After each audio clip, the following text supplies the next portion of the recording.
So good evening everyone.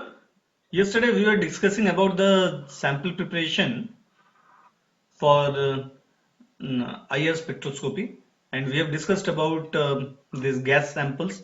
So how we can do the analysis of the gas samples, and we have discussed about we use white cells. Okay, so this white cell it uses the principle of multipass spectroscopic absorption, and hence these white cells are also regarded as multipass spectroscopic absorption cells, right? So here, to increase the chances of or the probability of interaction between the IR source and the what you call the matter, we uh, increase the length of the path length of the rays within this white cell. Okay, so that helps us in getting a better signal to noise ratio. Okay, then we have discussed that for the liquid samples we make a sandwich of the liquid samples between two plates of metal halide, um, two plates of metal halide. Metal halide means sodium chloride, so potassium bromide, and calcium or calcium chloride. And among all of this, sodium chloride is very commonly used because sodium chloride it is having what you call it is a very cheap what you call material and can be easily developed at a low cost. However, these what you call these uh, metal halides, they have their own problems. They are quite hygroscopic.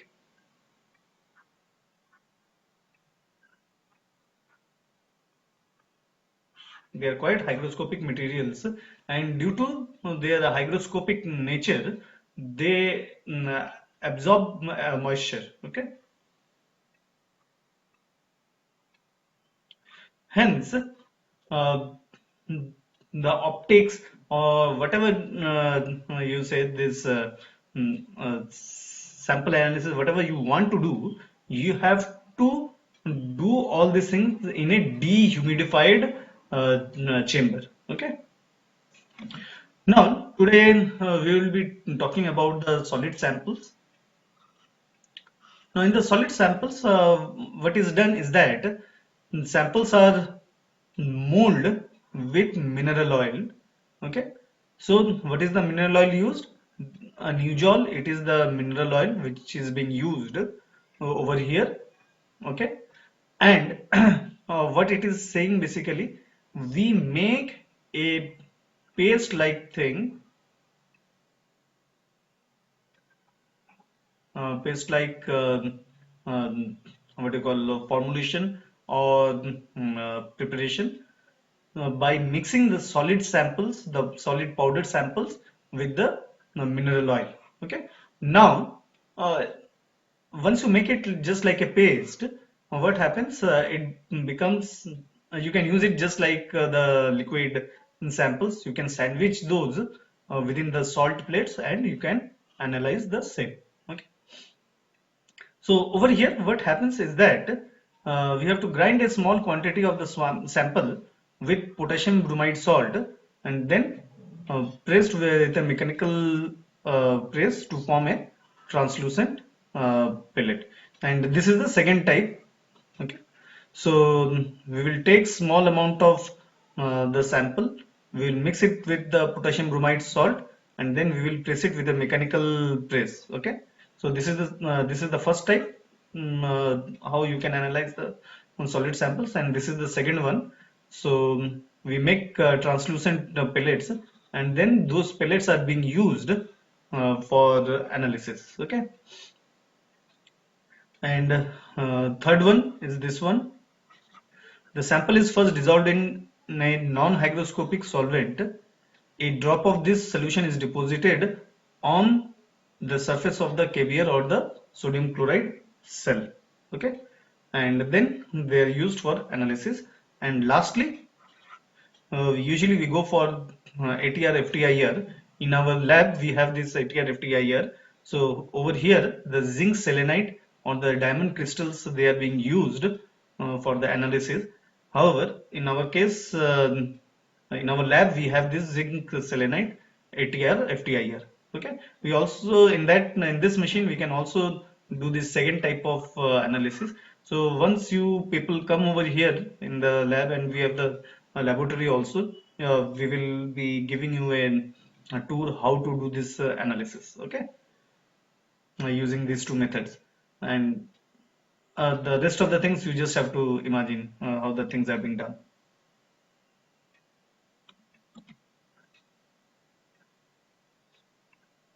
What is happening? Yeah. Okay. Now, the infrared absorption spectroscopic setups. So, so how this analysis are being done? So this has been this figure. It has been found out, or this has been adapted from this RSC publication over here. So you can look into this publication. It is a very good publication which talks about the FTIR spectroscopy techniques. So if any one of you is interested in having an in-depth knowledge about the FTIR spectroscope, you people can visit this website and get into the paper. Okay, take the paper. So what happens over here? The first one is the transmission IR spectroscopy, and in short, it is regarded as TIR. So over here, if you see, there is a channel-like thing, okay, and within that you are having, and this channel is being blocked at two ends using sodium chloride window, okay. Now sodium chloride we have discussed that it is transparent in the IR region, sodium chloride plates, right? Now, in between, we have an area where we place our sample powder. Okay, it can be placed either as the mule, either in the mule form or in the pellet form. Okay, so here we were discussing this transparent pellet form we can put out in this one using the usual one we can put, or by depositing over the sodium chloride or NaCl cell. Okay, so using these three methods we can prepare the sample and we can put it over here in between and we can do the analysis, and there is a thermocouple to measure what is the temperature of the sample when you are measuring the spectroscopy, measuring the spectrum. Okay, so within this channel we have a gas in and gas out. So this cells it helps in purging of the oxidant layer, and also it helps in the removal of the moisture. So these gases, these are basically dry gas.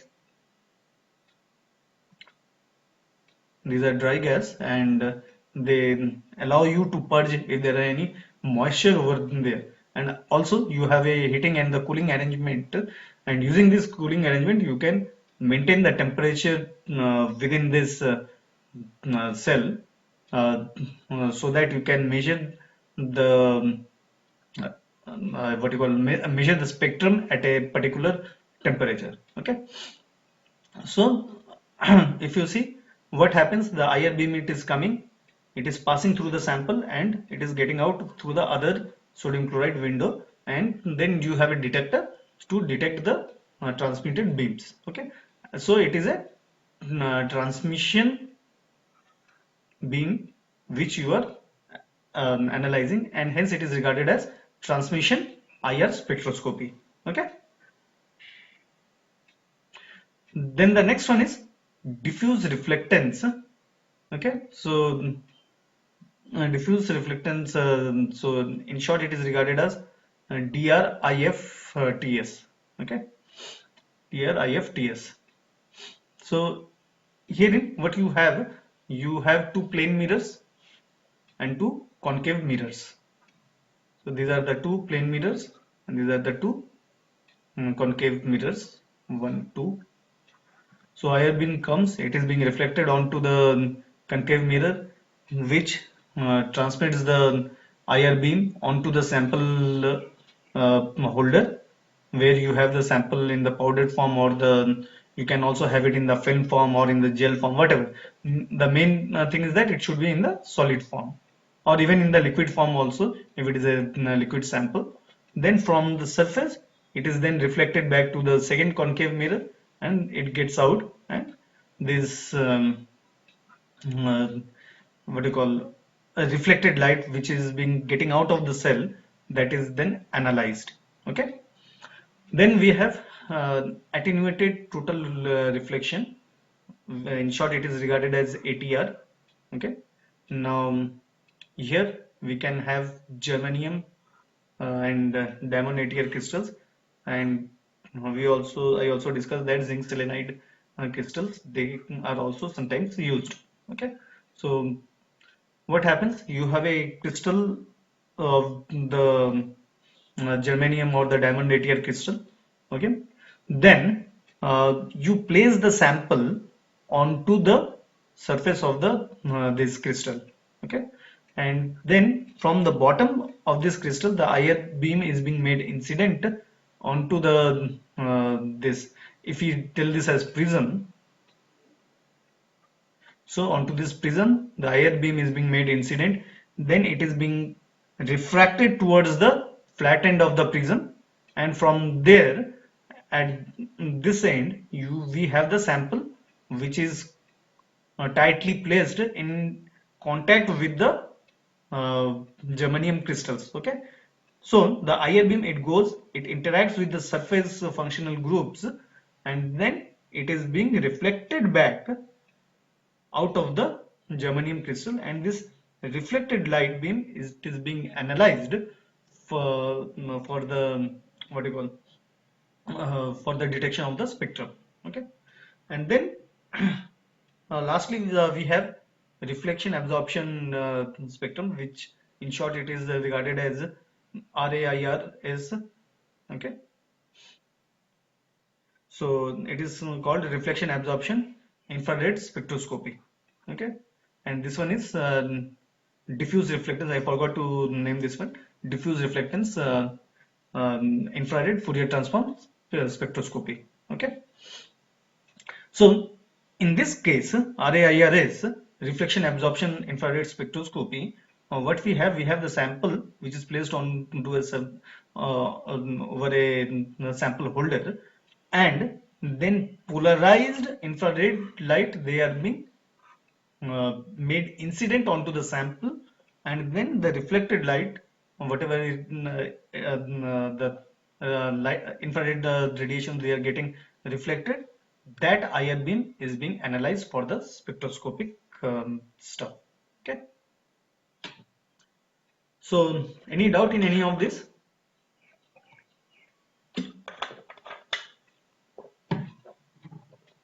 No? Okay, we move forward then. This is the basic instrumentation of a double beam IR spectrometer. If you remember, we used a similar diagram for UV visible spectrophotometer. So basically, uh, the arrangement of the optics, they are same for both double beam spectrophotometer, IR spectrophotometer, and the UV visible spectrophotometer. So we have a source. Usually for IR spectroscopy, we have Nernst Glower and Glober sources as the IR radiation source. Then we have the monochromator, which will help you to select a specific wavelength. Okay, then that is being made incident onto the chopper. This chopper, either it will allow the infrared radiation to pass through the sample PT, okay, or it will deflect the IR radiation to the mirror, which the second radiation, it will be passing through the blank surface, and then we will be having the detector. Now this detector, it will sequentially analyze the PT and the P0 samples, the radiations coming out of this sample and the blank, and then they will be processing, which will be done in a computer signal processor, and you will be getting the spectrum. Okay, Now the IR radiation sources, as I said, Nernst Glue and the Global source, these two types of sources they are usually used. So the Nernst Glue, it is basically a hollow rod. It is having a diameter of 2 mm and a length of 30 mm, and this hollow rod, it is being made up of yttria stabilized zirconia. Yttria stabilized zirconia. Okay. Now this hollow rod, it is enclosed in a glass chamber and it is heated at temperature 1000 to 1800 degrees centigrade to generate intense IR radiation of wide spectrum. Okay. Then in the global source, we have a rod which is made up of sintered silicon carbide, okay, and it is having a diameter of 4 mm and a length of 50 mm, right? And this is heated at 1300 to 1700 degrees centigrade to generate IR radiation, okay. Then there are some other IR radiation sources which are not commonly used, and they are incandescent lamp, mercury arc, and nichrome wire. Okay. Then monochromators. Here the prisms you will require. What we have discussed that metal halides they are being usually used. So here also for the making of the prisms we use potassium bromide, silicon chloride, sodium chloride, cesium iodide, right? And these prisms are made up of this metal halides. Okay, filters, they are made up of lithium fluoride, which is again a metal halide. Okay, here we do not use potassium bromide or sodium chloride. Okay, for making the filters within the IR spectroscope we need to use lithium fluoride. Okay, then grating monochromator, so these are used for the reflection gratings and they are usually made up of metals, example aluminium. Okay, this is because these reflection gratings they work in a wider wavelength range. Okay, they work in a wider wavelength range.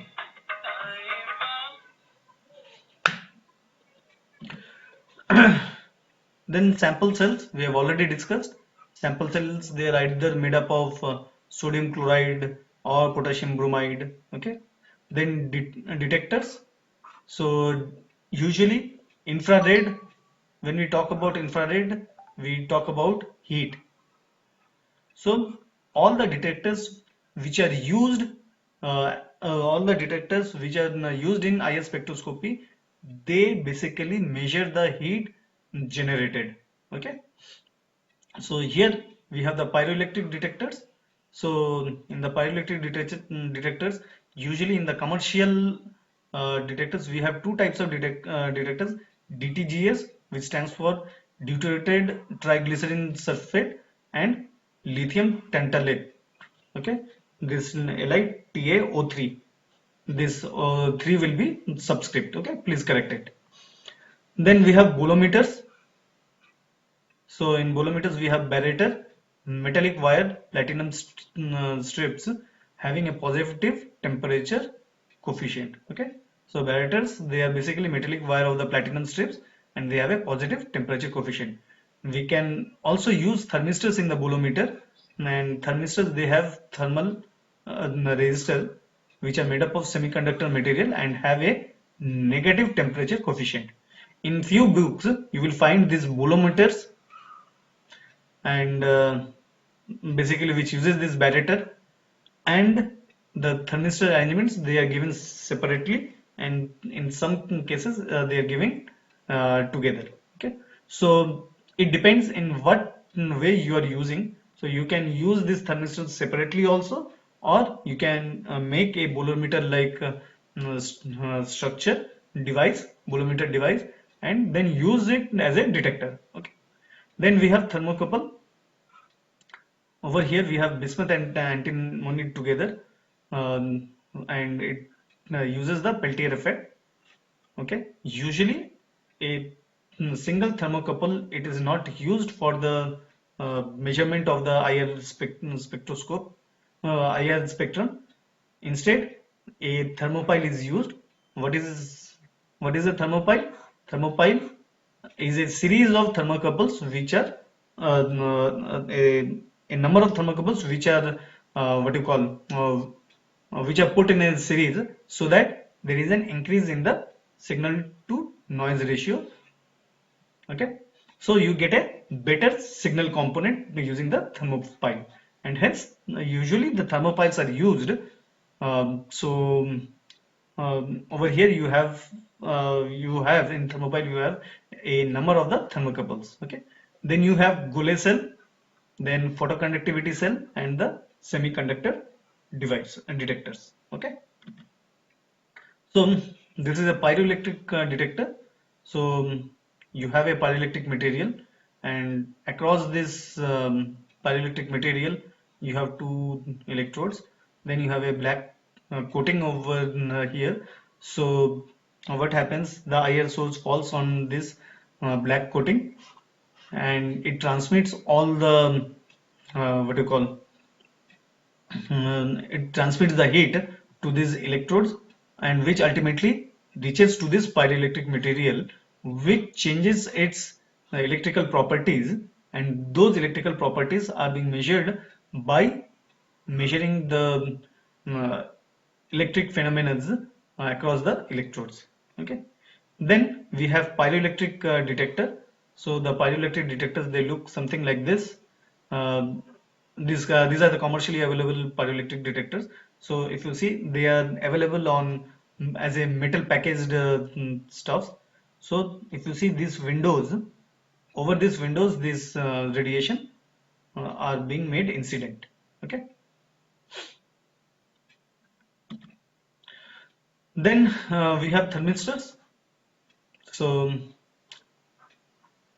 half-wave the bridge, half bridge. So you have a window. So on through this window, uh, the radiations, it falls onto the active element, the active thermistor, and there is a compensating element which changes its temperature based upon the temperature of this region. Okay, and it helps in the compensation of this one, and the difference between this active and the compensating element, you get the output, and that helps us in the measurement of the spectrum, and you can get the temperature compensated system. Okay, now this is another bridge. This is a full bridge. Okay, so I'm not going into the details of the bridge. You must have studied all this in the analog electronics, right? So one of the major thing is that this R1 and R3, they are kept equal. Okay, and that helps us in getting the variation of the temperature between the RT and R2.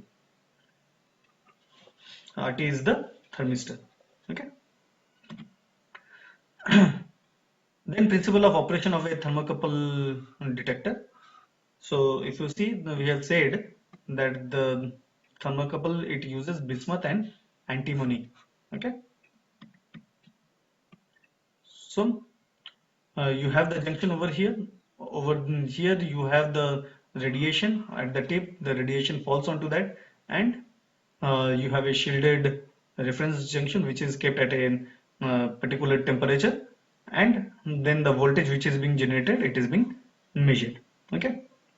And then, as I said, we do not use thermocouple on its own. We use a thermopile sensor. So if you see over here, a series of these metals, if you see, this is say if this is metal A, this is metal B, then again you have the metal A, metal B. In this way it goes on, and when the radiation falls onto these, so what happens? You have a large number of thermocouples, and the combined what do you call the combined mm, uh, voltage which is being generated, that is being measured. Okay, so when you have say a lot of delta, so when you say if you are having 10 thermopiles, then at the output you will be having 10 delta. Okay, so which will be much higher than the 10 times higher than the uh, delta. Okay, so in this way we can amplify the signals without using any amplification. Later on we can do some signal processing techniques and further remove the noises. And this is how this thermopile, they are a package device is being made. So if you see this disk, it is being placed over here, and then we have a thermal pad. These yellow parts, these are the thermal pads. Okay, and the lower part, it is made the hot junction, and then yeah, then this, just above this upper part, you have a cold junction, and then when the laser, when the IR beam, it falls onto this thermopiles, there is a change in the voltage, and that voltage is being detected. Then we have Goulet detector. So in the Goulet detector, what happens? We have the IR radiations. Then we have a pneumatic chamber. In this pneumatic chamber, we have xenon gas, uh, which easily expands when IR radiation falls onto that. And at the end of this chamber, we have a flexible mirror. Okay. So what happens is that this flexible mirror, it distance. If the xenon gas, it if it extends, not extends, expands. So what will happen when this gas will expand due to the infrared radiation? What will happen? There will be a distension of this mirror. Now, on the other side, if you see, we have a visible light, then we have a photoemissive cell. So this visible light, it is made incident onto the flexible mirror. Okay. Now it looks into the uh, changes in the what do you call? It looks into the changes of this one. So if you see, there is a line grid image, Moy grid. So there is a change in the signal component in the photoemissive cell. So again, if you remove this infrared radiation, if you remove this infrared radiation, then again this xenon gas, it will collapse. And when it will collapse, it will gain its original volume and it will come back to its original position. And again, the light which will fall onto this photoemissive cell, it will be different. Okay, so in this way, we can detect the uh, what do you call this uh, how much infrared radiation it is falling within this pneumatic chamber. Okay. My question. Uh, so we're basically measuring how much the radius of curvature of that flexible mirror is changing, right? Mhm. Okay, okay. Yeah, exactly. However, this is not much used nowadays. Okay, because we have the other thermopiles and these thermistors. So those are available, and hence this type of mechanical arrangement, it has become somewhat obsolete. Okay, but previously it used to be used quite regularly. Yeah, another important thing, and this absorbing film. You have an absorbing film over here, which helps to capture this infrared radiation, and then it transmitted the heat inside it, which resulted in the expansion of this gas. Okay, then we have photoconductivity detector, and here we have either lead selenide or the lead sulfide, which is uh, deposited onto the surface. So they are regarded as the deposited photoconductors. Then you had a substrate. So just what happens is that when the photon falls onto this, so there is a change in the conductivity, and these are non-thermal detector.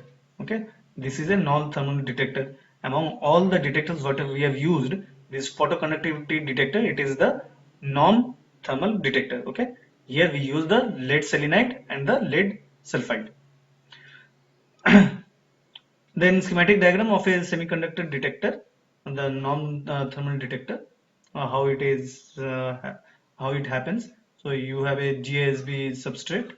Over that you have this lead selenide or lead sulfide coating. The infrared radiation from the FTIR spectroscope, it falls onto it, and then uh, there is a change in the yeah, what do you call, there is a change in the conductivity over here, and you find out the change in the conductance, which helps you in the analysis of the uh, amount of the radiation. Okay. Then comes the most typical part, Fourier transform infrared spectroscopy. Okay. So it is the most straightforward way to do absorption spectroscopy. Okay.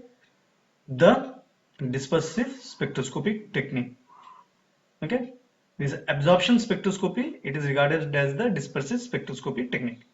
So it is to shine a monochromatic light beam at a sample, measure how much of the light is being absorbed, and repeat for each of the different wavelength. Okay. So herein we are basically talking about this arrangement. Over here we have the polychromatic light which is incident onto the monochromatic light, and then we select a specific wavelength and it falls into the sample or the blank, whatever you say, and it goes to the detector, right? So that is called the dispersive spectroscopy. Okay. Now why dispersive? Because the light is being decomposed, and when it is being decomposed, it emits radiations of different wavelengths. Okay, that's why it is called dispersive spectroscopy. Okay, so that is there. Then comes the Fourier transform spectroscopy, which we will discuss in this section. In the Fourier transform spectroscopy, we use an interferometer. Okay, in this case we shine a beam of radiation that contains many frequencies of light at once. Okay, over there what we were doing, we were just selecting say lambda 1, we are shining it onto the sample, then we were selecting lambda 2, we are shining onto the sample, then we were selecting lambda 3, and so on. Okay, over here we are making all the light from the light sources incident onto the sample. Are you getting my point? So after shining all the frequencies of the light, we then measure how much of that beam is absorbed by the sample. Okay. Now this measurement, uh, it is based on the principle of interferometry. Interference, light interference, you must have studied, right? Now over here we get a curve or a graph over a period of time, and it is regarded as intensity versus time. Okay, then you must have studied in your Fourier in your mathematics class about the Fourier transform. So you get a signal over here, a composite signal in time scale, and you have the amplitude. In this case amplitude would be the absorption or the percent transmitted, whatever you put. Okay, now if you apply Fourier transform, what you would get? You would get frequency versus amplitude. So that means frequency is related to wave number. So that means you will get some peaks with respect to the frequency or the wave number, right? So in practicality, what we are getting over here, we are not getting the frequency versus the amplitude response. What we are getting time versus intensity versus the time. Okay, in the y-axis we have the intensity, and the x-axis it is the time, and time is the independent variable. Okay, on the contrary, what we are getting here, since we are selecting a specific wavelength, say lambda 1, what we are doing, say we are having lambda 1, lambda 2, lambda 3 and so on, we were measuring the absorption or the transmittance, whatever you say, percent transmittance or absorption, whatever. Okay, so we were getting those and then we are joining. So this difference between the lambda 1 and lambda 2, or you can say delta lambda, it was very small. So if you rejoin this, you will be getting a curve, right? Now, in this case, we are not doing that. What we are doing, we are getting the intensity versus the time plot, and then we apply the Fourier transform.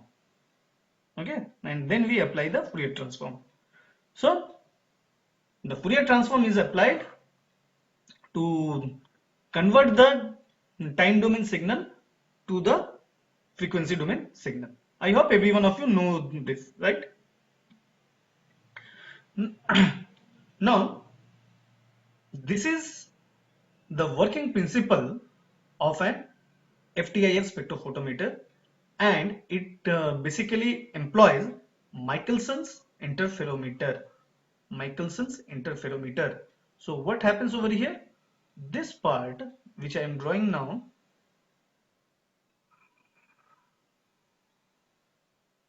this part is the Michelson's interferometer.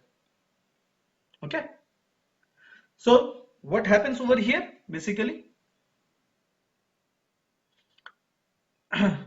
At the first time, when I am making you understand, I am considering that we are using a monochromatic uh, uh, IR wavelength or IR light. Okay, so we are considering it is not the case. We have talked about that we use a polychromatic light over here, but for the sake of understanding over here how this Michelson's interferometer work, we are now considering that this we are using a monochromatic IR radiation. Okay, so say for example, we have a monochromatic light which is entering the Michelson's interferometer. Okay, so as it enters over here, we have a beam splitter. Okay, now what does this beam splitter do? This beam splitter, it reflects 50% of the light to this stationary mirror and 50% is being transmitted. Okay, now suppose the distance of this stationary mirror from the center of this one and the distance between this mirror, which is a moving mirror, okay, it is same. Say for example, okay, now if it is same,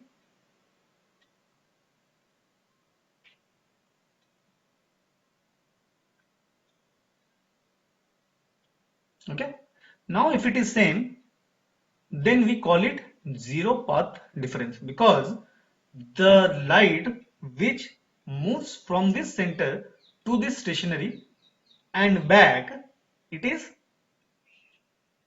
say if it is x, if the distance is x, the light has moved over here 2x. Similarly, in the second band also, transmitted band also, the light has moved 2x. Okay, so suppose,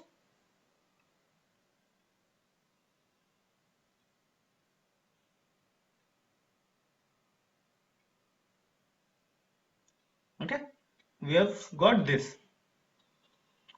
Now since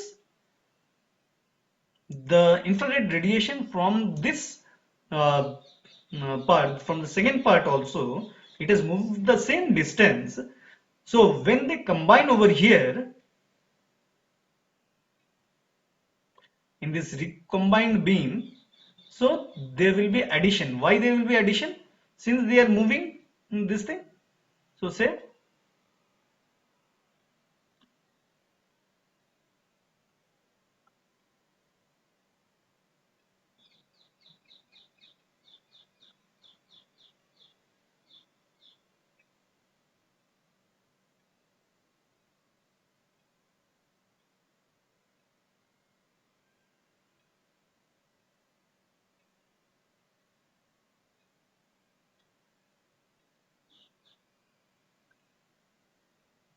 So what we will get?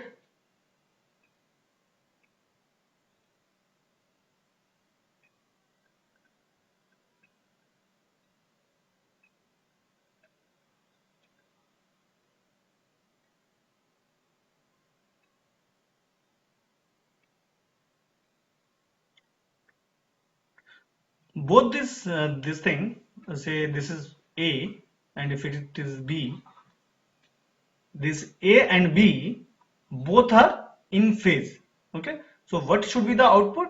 The output over here, it will be magnified, so we'll be getting a 2 times of signal, say S. Okay, if I say that S is the signal, then there will be a 2 times um, uh, no, 2 times of the signal. Okay, so there is an amplification of the monochromatic light. Okay, now when it is being getting over here, so what happens?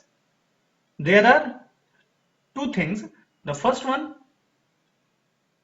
50% of this split beam, it passes 50% of the split beam, it passes towards the recombined beam, right? So here also we have 50% of the light. So 25 from here,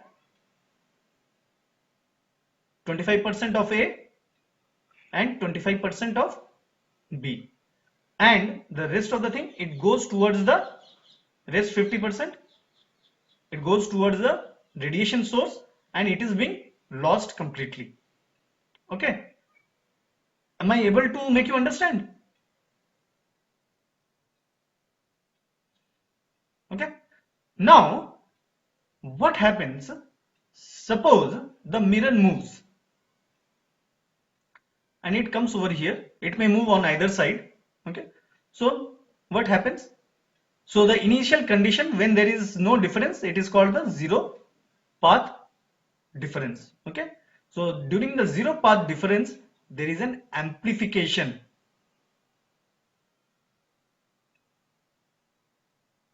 Okay, now suppose this mirror has moved. How much it has moved? It has moved a distance of lambda by 4. Okay, it has it has moved a distance of lambda by 4. Now how much extra the light, the monochromatic light has to move? Lambda by 4 from this mirror to the original position to the final position and back. So that would be 2 multiplied by lambda by 4. Okay, and that comes out to be lambda by 2. So it is moving an extra distance of lambda by 2, right? Now what will happen when we are combining this? The original signal, it is in this form.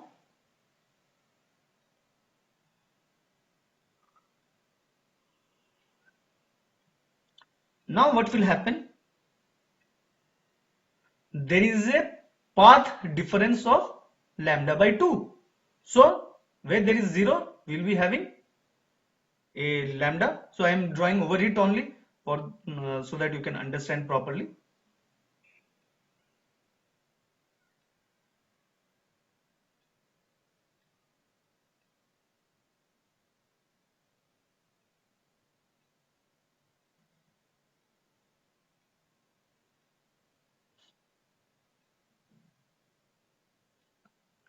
Lambda, it has moved.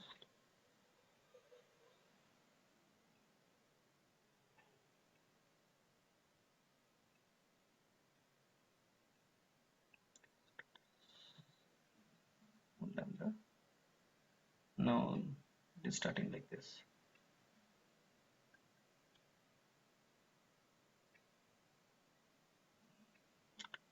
This is also a sine wave, okay? So please forgive my drawing.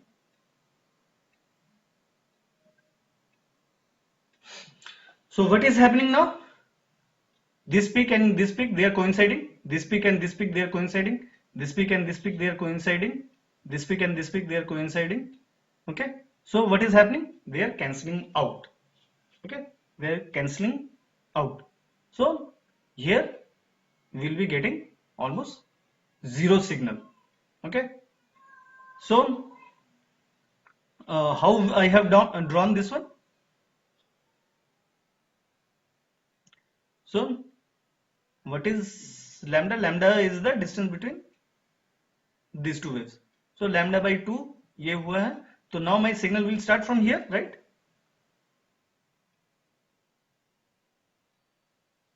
Like this here I have started, and then I have extended it because it is a continuous process, right? So this is how I have drawn this one, right?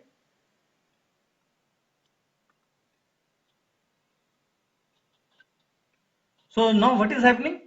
I will, for that this monochromatic light, I will get a sinusoidal signal.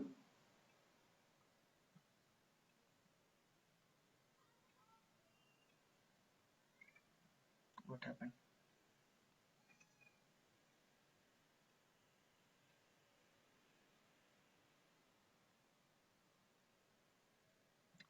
Where there is a constructive interference and where there is a destructive interference. Destructive interference is when there is a movement of this mirror by a factor of lambda by 4. Under that condition there will be a destructive interference. Then again there will be a constructive interference, destructive interference. In that way I will be getting, and in between we will be having the intensity, various intensities of the monochromatic infrared light. Okay, still I am talking about the monochromatic. Okay, so you can see we are talking about a sinusoidal signal. We are talking about a sinusoidal signal. Okay, now this is our assumption. We are assumed that we are working with a monochromatic light.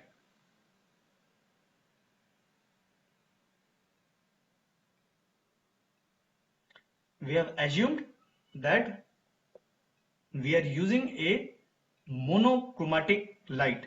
Okay, and in practicality what we are doing, we are discussed that we are using polychromatic light.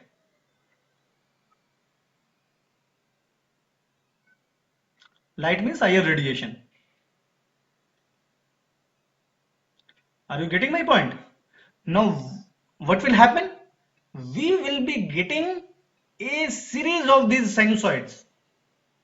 We will be getting a series of these sinusoids which will be passing through this sample, and it will be falling onto the detector. So how it will look like? So have you heard of any white noise? Have you heard of white noise? Yes, sir. Yes, sir. White noise, brown noise, these are. Right. So what is there in the white noise? You have all the frequency components. Yes, the multiple sine wave frequencies. Right. It is having a multiple sine waves. So it will be having sinusoidal waves. So it is having the infinite number of frequencies and all these things. Right. So we are basically, when you are using this polychromatic light, we are creating a condition something like this. Okay, and Yes, when we are passing it through the sample, it is absorbing only a specific wavelength. Okay, we have discussed yesterday some of the functional group, it will these bonds, it will absorb at say 3000 wave number, centimeter inverse wave number. Some may what you call, it may absorb at 1500. Okay, depending upon the chemical composition of the compound. So we will get a curve which looks like just like a white noise, and this is we are getting across time, and this is intensity. You are getting 100% intensity from here, and after the absorption there is some reduction in the intensities, and that reduction in the intensity is wavelength specific, right? So we are getting intensity, some signal in the intensity versus time, and over here within this signal we have the information which is encoded for the wavelength. Okay, so because our chemical moieties which will be absorbing the infrared radiation, it will absorb in a wavelength specific manner. Okay, they are very choosy. The chemicals, they are very choosy, right? So the frequency information is hidden within this signal, but we don't know.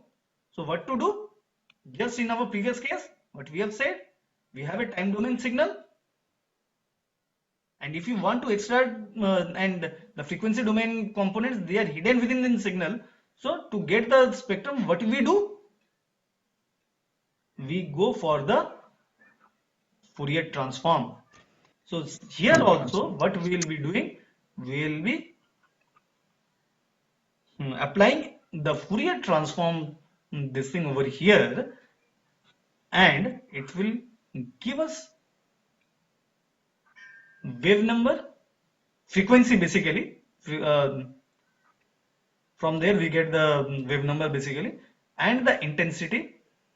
So say if it is a percent transmittance, so the maximum will be 100. So something like this we will be getting a peak. We will get a spectrum. Okay. Now what happens is that in general you will find that this process, this measurement of this intensity, usually we do it for at least 32 times. Okay, at least we do it 32 times, and then you can go on higher this thing. So what we are basically doing, we are basically averaging it. When we are doing 32 scans, we are basically averaging the signal component. And why do we do averaging? Any idea? Anyone who can tell me? No? So what happens is that the signal to noise ratio of an average signal, there is a formula which is regarded as under root of m of the SNR, where m is the number of repetitions.